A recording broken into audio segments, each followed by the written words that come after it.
আসসালামু আলাইকুম, সবাইকে স্বাগতম জানাচ্ছি আজকের এই ভিডিওটিতে। তো বন্ধুরা, আজকে আমরা দেখব কিভাবে খুব সহজে 1xBit অ্যাকাউন্ট ক্রিয়েট করতে হয় এবং তা ফুল ভেরিফাইড করতে হয়। সর্বপ্রথম আপনাকে চলে যেতে হবে ক্রম ব্রাউজারে গিয়ে লিখে সার্চ দিবেন 1xBit অ্যাপ ডাউনলোড। তখন আপনার সামনে অনেকগুলো ওয়েবসাইট শো করবে, সেখান থেকে যে কোনো একটি ওয়েবসাইটে প্রবেশ করে আপনি অ্যাপটি ডাউনলোড করে নেবেন এবং ইনস্টল করবেন। এবার আপনি অ্যাপটি ওপেন করুন। ওপেন করার পর এই ধরনের অপশন শো হবে।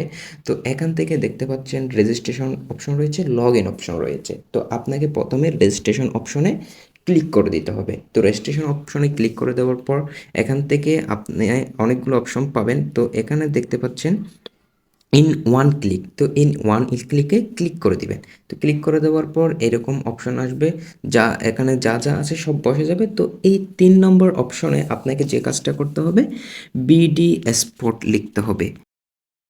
দেখতে পাচ্ছেন সবগুলো বড় হাতের। এই পিডি স্পট প্রোমো কোডটি আপনি যদি এখানে বসান তাহলে আপনার অ্যাকাউন্টটি ফুল ভেরিফাইড হবে এবং অ্যাকাউন্টটি একটা ভিআইপি অ্যাকাউন্ট হবে। এর বাইরে আপনি এই বিডি স্পটটি এখানে বসালে প্রথম ডিপোজিটে আপনি ফুল একদম যত টাকা ডিপোজিট করেন তত টাকা আপনি বোনাস পাবেন। অর্থাৎ আপনি যদি 1,000 টাকা ডিপোজিট করেন আরও 1,000 টাকা বোনাস পাবেন আপনার অ্যাকাউন্টে।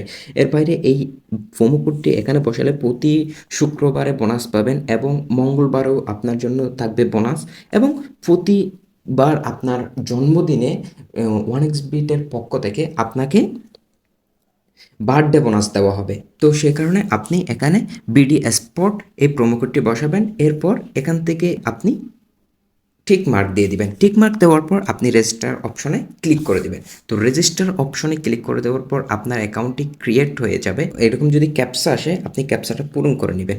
তো এখানে দেখতে পাচ্ছেন বাইসাইকেলগুলো সিলেক্ট করতে বলতেছে, তো আমি বাইসাইকেলগুলো সিলেক্ট করলাম। অ্যাকাউন্টটি ক্রিয়েট হওয়ার পর এই ধরনের একটা অপশন দেখতে পাবেন নিচে, আপনার ইউজার নেম আর পাসওয়ার্ড। তো এটা আপনি স্ক্রিনশট নিয়ে রাখবেন। তো স্ক্রিনশট নিয়ে রাখার পর এখন আপনি নেক্সটে ক্লিক করে দিবেন, যেহেতু পরবর্তীতে যাতে আপনি ওটা দিয়ে লগ ইন করতে পারেন।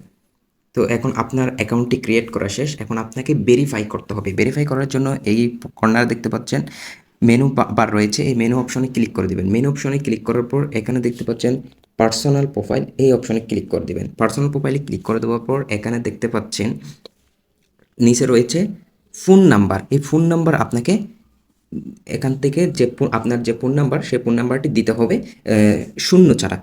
ফোন নাম্বারটা দেওয়ার পর নেক্সটে ক্লিক করবেন। এরকম সেন্ড কোড অপশন আসবে, তো আপনি সেন্ড কোডে ক্লিক করে দিবেন। সেন্ড কোডে ক্লিক করার পর এখানে আপনার যে কোডটি পাঠাবে সেটি এখানে বসাবেন, তাহলে দেখবেন আপনার ফোন নাম্বারটি অ্যাড হয়ে গিয়েছে। তারপর একইভাবে আপনি ইমেলটাও এখানে লিঙ্ক করে নেবেন। তো এখন আপনার যে কাজটা করতে হবে সেটা হচ্ছে এন্টার ডিটেলস, এই অপশনে ক্লিক করে দিবেন।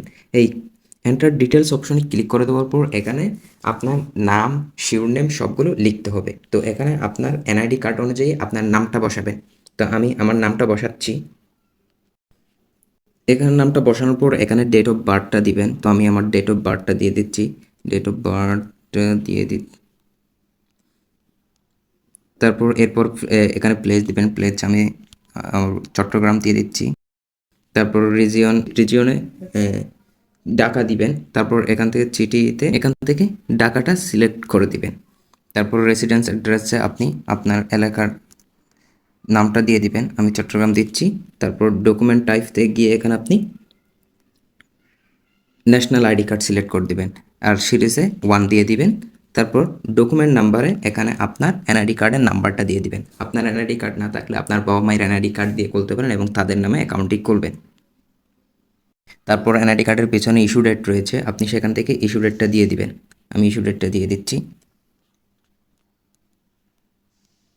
তারপরে এখান থেকে ইস্যুড বাই বাংলাদেশ গভর্নমেন্ট লিখে দিবেন। তারপর সবগুলো ঠিকঠাক আছে কিনা দেখে এখানে আপনার রাইট চিহ্নতে ক্লিক করে দেবেন। রাইট চিহ্নটাতে ক্লিক করে দেওয়ার পর আপনার অ্যাকাউন্ট একদম ভেরিফাইড হয়ে গিয়েছে। তো এখন আপনার যে কাজটা করতে হবে, আপনি যদি অ্যাকাউন্ট ডিপোজিট করতে চান এখানে এই যে ডিপোজিট অপশনে ক্লিক করে ডিপোজিট করতে পারেন। ডিপোজিট করার জন্য এখানে ক্লিক করলে এখানে দেখবেন যে অনেকগুলো অপশন রয়েছে, বিকাশ, নগদ, রকেট। তো আপনি বিকাশের মাধ্যমে ডিপোজিট করতে চাইলে বিকাশের মাধ্যমে ডিপোজিট করবেন, নগদের মাধ্যমে ডিপোজিট করতে চাইলে নগদের মাধ্যমে ডিপোজিট করবেন এবং এটার জন্য আমার চ্যানেলে ভিডিও আছে। আর আপনি কী ধরনের ভিডিও চান সেটা কমেন্ট করে জানাবেন। ধন্যবাদ সবাইকে।